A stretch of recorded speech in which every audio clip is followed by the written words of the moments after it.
Welcome to the Educator channel. My name is Martin Botha and I hope you enjoy this presentation.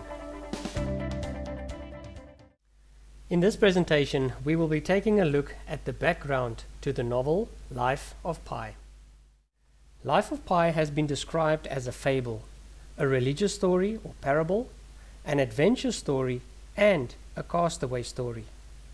Most cultures have traditional fables with anthropomorphized animals. Anthropomorphism is when we apply human characteristics to animals. For example, we present them as beings who can talk and act as if they were human. A fable is a story traditionally written for or told to children and has a moral.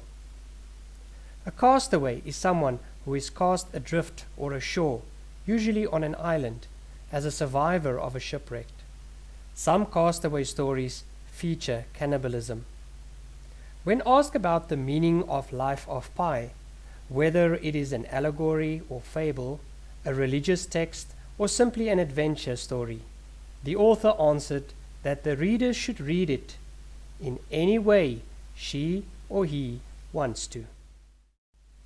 There are similarities between Yann Martel's Life of Pi and Moiser Sclier's Max and the Cats, and we have to ask the question if this novel was influenced by that one.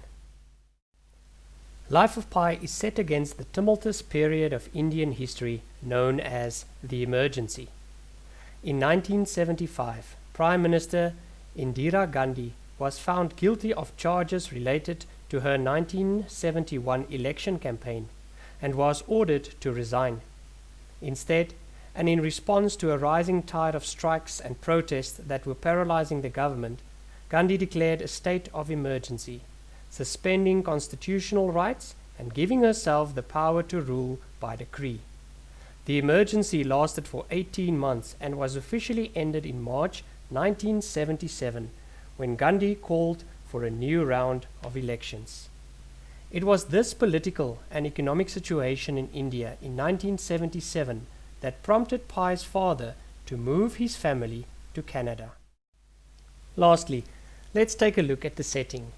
While most of the story takes place in several settings, for example, the Pondicherry Zoo, Canada, Mexico, and a carnivorous island, most of the action takes place on a lifeboat adrift in the Pacific Ocean. Thank you for watching the Educator channel. Please remember to subscribe on YouTube for more presentations.